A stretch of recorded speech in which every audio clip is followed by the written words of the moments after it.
Deep within Mount Godal, a place long forgotten by human footsteps, a pet monkey suddenly begins to act unusually restless. Here, among the treacherous peaks where only wild beasts roam, who on earth could possibly be visiting? Monk Muhak, who has turned his back on the world for years, simply tilts his head in wonder. A strange thing? He tilted his head. It was indeed strange. His pet monkey was acting unusually restless. It was a sign that guests were coming today. Guests? Here, deep in the mountains, where not even a woodcutter's footprint could be found, let alone a traveler's who could possibly be visiting? Monk Muhak tilted his head again. After leaving his earthen cave on Mount Seolbong in Anbian, he had wandered the 8 provinces. Drawn to the rugged and spiritual nature of Mount Godal in Goksan, he built a small thatched hut and settled here years ago. It was such a deep mountain, with such treacherous peaks, that he had long forgotten the scent of people. Save for a few lost hunters or eccentric herb gatherers, he hadn't seen a human shadow in years. Guests, coming to this humble hut? Muhak couldn't help but wonder. They arrived, 3 of them, no less, the governors of Gyeonggi, Hwanghae, and Pyongan provinces. These 3 had come seeking Muhak, who was hidden deep within Mount Godal. They had walked this rugged path without a single servant. How did you manage to come all this way up such a treacherous path? Welcoming them into his shabby room, lined only with straw instead of mats, Muhak sat facing them and asked, "Are you the great monk Muhak?" The 3 noblemen bowed their heads before Muhak and asked, "Yes, I am Muhak, just a humble, ignorant monk. You appear to be high-ranking officials. How did you cross this perilous place?" The Pyongan governor looked at the Hwanghae governor. The Hwanghae governor looked at the Gyeonggi governor. The 3 governors took turns looking at each other's faces. Relief and joy were clearly written on them. "Great monk, we have been searching for you for 2 months. We searched every temple, every mountain, and every valley, and only today have we finally been able to see your face. It has been 2 months since we issued orders to all local magistrates and personally scoured every likely hiding place."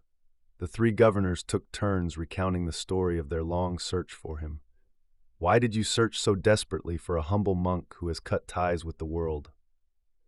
"By royal command." A royal command? A royal command was baffling. He didn't know what had happened in the world since he hid here, but judging by the situation years ago, there was no reason for the royal court to seek him out.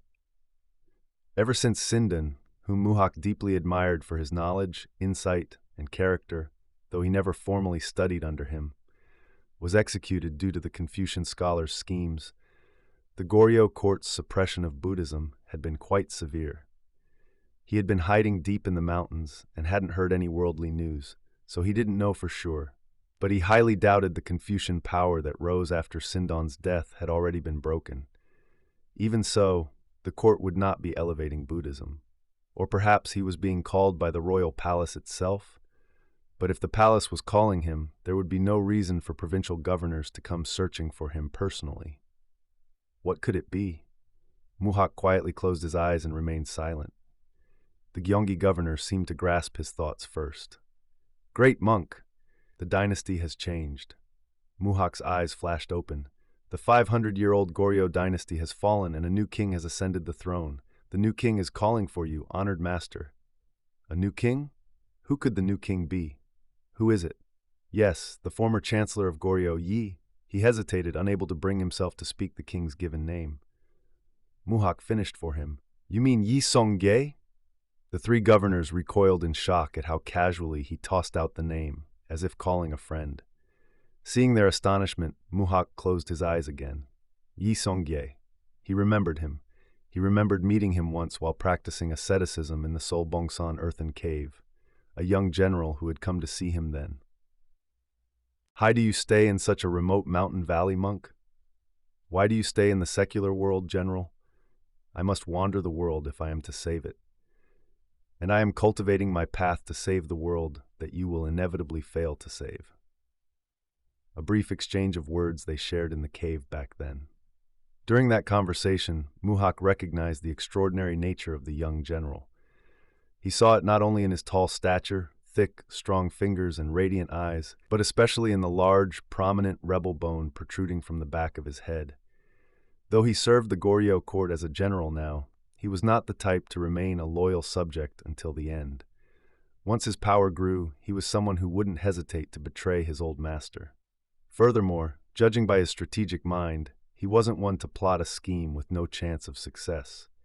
He was definitely someone to watch in the future. Especially in the chaotic political climate of Goryeo, anyone with a bit of power could easily cause an upheaval. After observing Yi Seong-gye's face for a long time in the cave, Muhak couldn't help but say, "General, I see the bone of a king in you.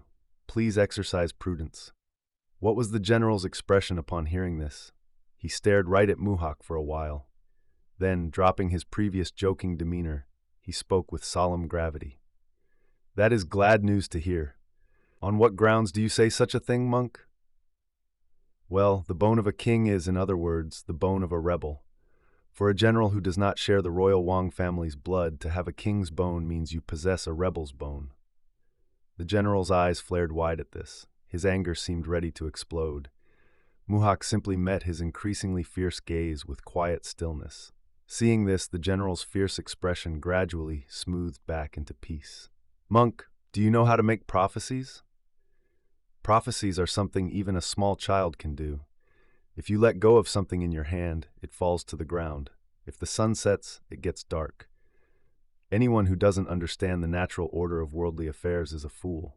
General, you have the bone of a rebel, and a rebel's bone is a king's bone. Given the current chaos in Goryeo, you will inevitably succeed."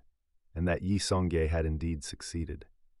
Closing his eyes and retracing the past in his mind, Muhak was filled with deep emotion. When they parted back then, General Yi had earnestly asked Muhak that if his prophecy ever came true, he should leave his cave and help him save the people. Was it because of that promise that the governors of 3 provinces had come seeking him by royal command today?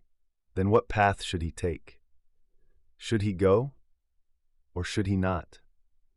Should he go and help that general from years ago, now the king, guiding him to govern well and save the suffering masses? Or should he just stay buried in these mountains, ignoring such worldly affairs and focus solely on cultivating his own virtue? Enter the secular world, or sever ties with it completely? I will think over my course of action for one night and give you my answer. Saying this to the 3 governors, he promised to reply the next morning. That night, the 3 governors stayed in Muhak's hut.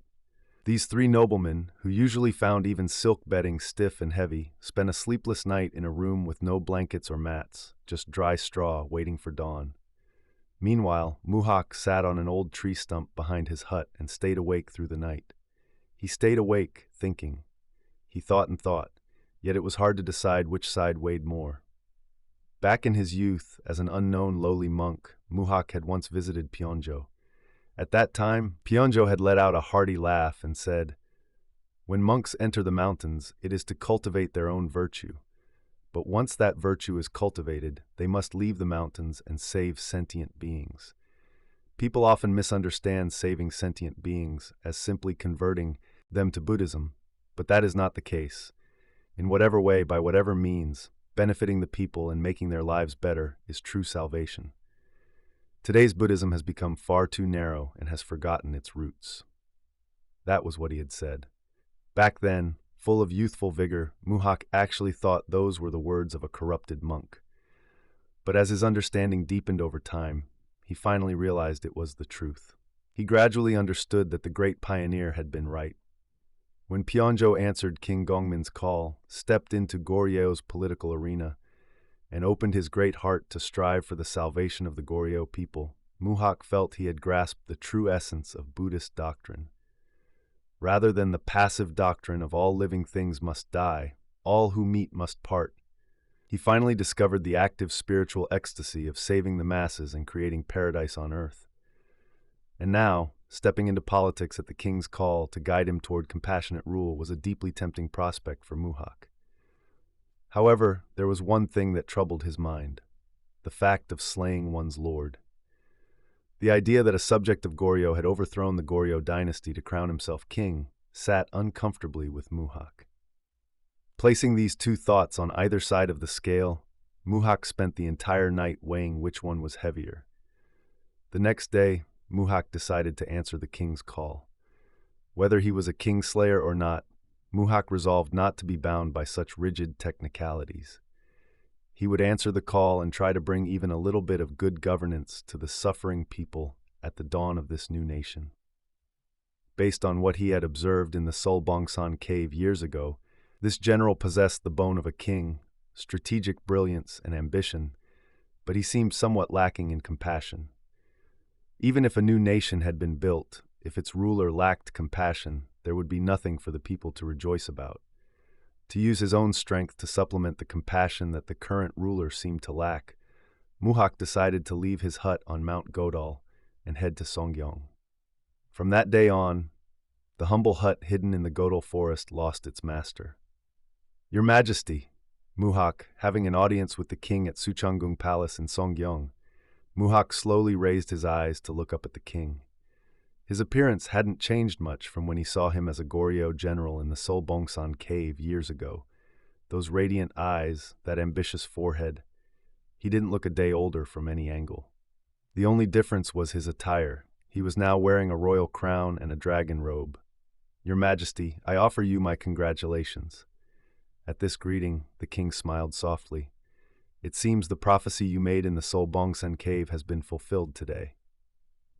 "Yes, unfortunately, it was correct," Muhak answered while staring directly into his eyes.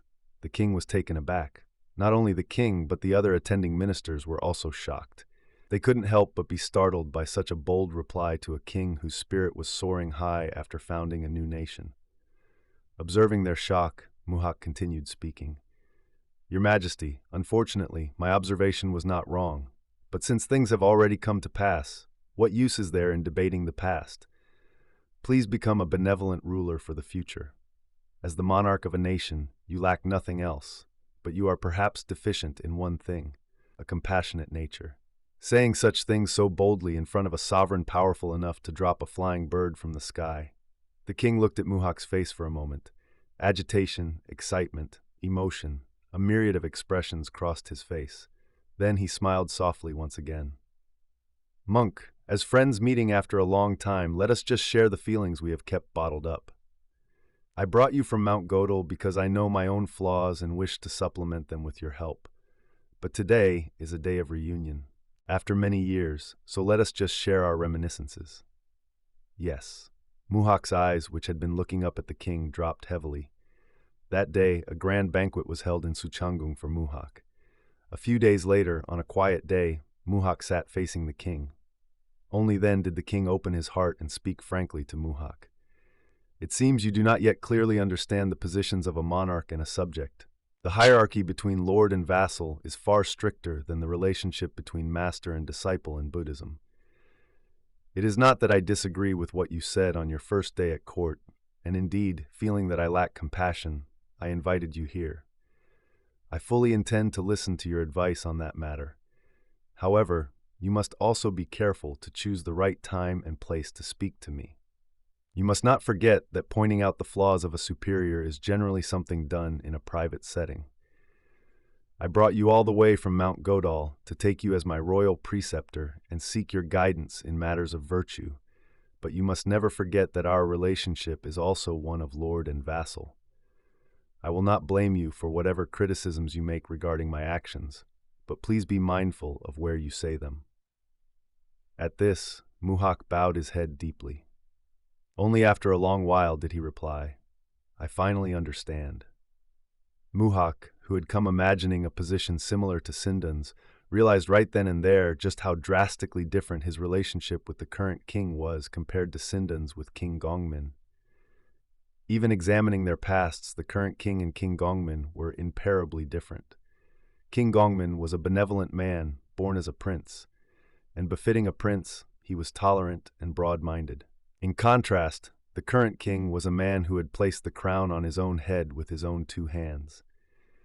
He was someone who had climbed his way up from being a mere lowly soldier to his current position. Because of this, he was a man who wanted to personally mold, touch, and handle every single corner of this nation's affairs.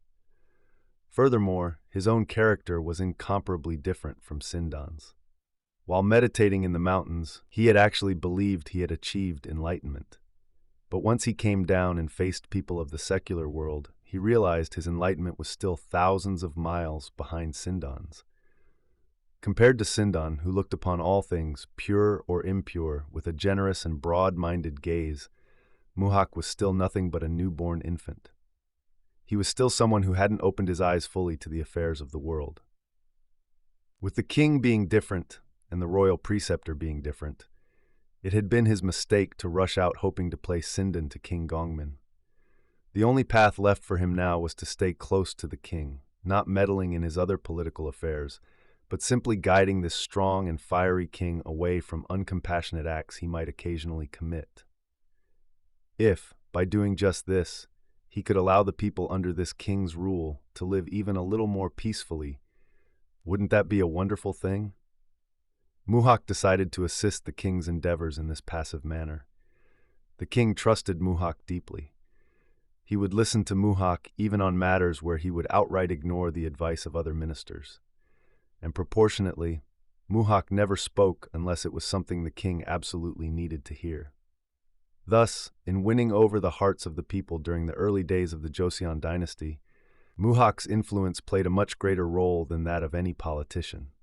Supplementary note: when the king initially established the capital in Seoul, but later had to move it due to various issues, there were many debates, but he ultimately followed Muhak's advice and chose Hanyang as the new capital.